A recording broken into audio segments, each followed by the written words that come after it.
દીવા ગામે તાડના અસંખ્ય ઝાડ આવેલા છે ત્યારે ઉનાળાનું અમૃત ફળ ગણાતી અને ગરમીમાં ઠંડક આપતી ગુણકારી તાડફળીનું લોકો મોટા પ્રમાણમાં ખરીદી પણ કરી રહ્યા છે।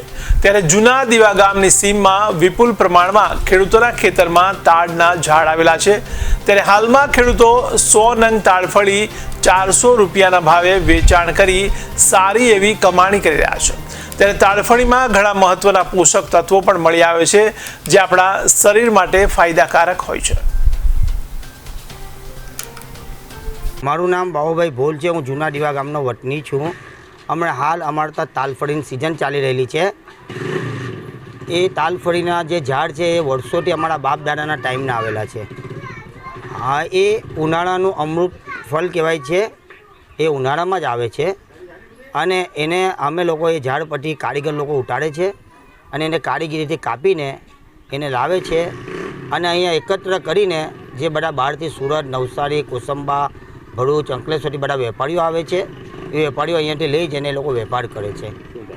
હમણાં 4 રૂપિયાનો એક નંગ જાય છે એટલે 100 તલફડીના 400 રૂપિયા થાય છે।